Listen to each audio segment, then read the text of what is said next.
If you're celebrating a half birthday, this is the most fun cake you can make. You'll need 2 layers of cake if you want to make a 4-layer cake, and just cut each one down the middle and attach the first one to a cake board using a bit of buttercream that you can spread or pipe onto the cake board. When you push the first layer of cake down onto it, you'll attach it, like glue. Spread or pipe your filling onto that layer and then place the next layer on top, and continue alternating cake and filling to assemble your half cake. I definitely recommend chilling this before frosting it. Firstly, because room temperature cake layers are very crumbly, and secondly, because they're very soft, so the cake will wobble a lot if you try to frost it now. Put it into the freezer for 15 minutes or the fridge for half an hour, and then cover it in frosting, and this is a crumb coat, which is a very thin layer of frosting that traps any crumbs that come off the cake, so that they get stuck in this layer of frosting and they won't get into your final layer of frosting later. So spread the frosting all over the top and the sides of the cake all the way down to the cake board, so that you can't see any cake poking through, although being able to see shadowing underneath the frosting is absolutely fine. This really doesn't need to be neat, it just needs to trap the crumbs. Now put this back into the freezer for 15 minutes or in the fridge for half an hour to set the crumb coat, and meanwhile prepare your colours.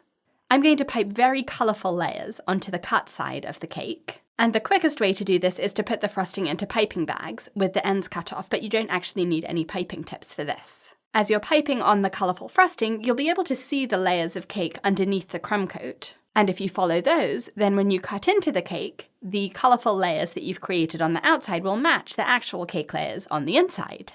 Smooth the piping with a cake comb, scraping from side to side to take off the excess, and then tidy up the edges with your offset spatula or cake comb so that they're straight. Put the cake back into the freezer for a few minutes while you prepare the frosting for the rest of the cake.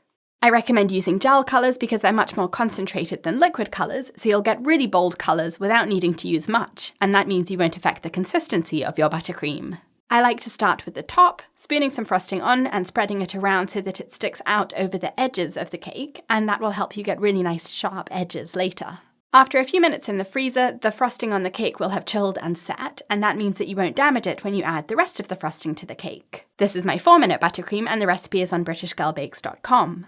Don't worry about it being perfectly straight because this is a cartoon-style cake, so it's fine to have wavy lines, and we're going to add an outline later, so the edges don't need to be perfectly smooth and neat. Something a little bit tricky about half cakes is that you'll have to use your cake comb in the opposite direction to the way that you're used to using it, so that you can scrape from one side of the curve to the other, and then back. When you finish smoothing, you should have a nice lip of frosting sticking up, and that's perfect because now with your offset spatula, you can push sideways across that top edge, and your offset spatula will push that sticking up buttercream across and lift it off the cake, leaving a nice sharp edge behind, all the way around the top of the cake. I'm piping some swirls onto the top of the cake, and I'm just using a piping bag with the end cut off without a piping tip, but if you have a 1A piping tip, which is a large, round piping tip, that's perfect and you'll get even neater results. I don't recommend using a star-shaped piping tip because the outline will be even trickier to do than with a round hole. To pipe the filling between the cake layers, I'm using a small round piping tip, a number 8, with some plain white buttercream in. And this is very straightforward, just pipe between the different colours, and you'll notice that there's a bit of blending between the colours from when you smoothed that frosting, and this piping should cover up any of that blending so that there's a clear divide between each of the colours. Now you could just leave the cake like this. I think it looks gorgeous, it's nice with pretty pastel colours, but if you want to create the iconic cartoon-style cake, you'll need to add an outline. Before doing the outline, I really recommend chilling your cake to set this frosting, so stick it back in the freezer for 10 to 15 minutes while you tint your black frosting. People get so worked up about black buttercream because they think they can only make the frosting grey, but really you just need quite a lot of black gel. And then if you let the buttercream sit for about an hour, with plastic wrap over the top of the bowl to keep it soft, the gel will develop and the colour will darken all by itself. Put the buttercream into a piping bag fitted with a small round piping tip, like a number 3 or a number 4, and now it's time to pipe the outlines. For me, this is probably the trickiest thing I've ever done with cake decorating because I have incredibly shaky hands. But luckily, because of this cartoon style, you don't need perfectly straight lines, so it's okay for your lines to wobble, and even better, it's even okay for them to break apart, because the little gaps in between the lines are actually part of the style and the trend. Work your way up or down or around the cake, piping every line which represents an edge or an outline. That means going above and below each layer of filling, around the edges of the sides of the cake and also the edges at the top, And then the most tricky part, outlining the piped swirls. If I did this again, I would do it a little bit differently. I would pipe these swirls onto a piece of parchment paper on top of a tray or a cutting board or a cake board.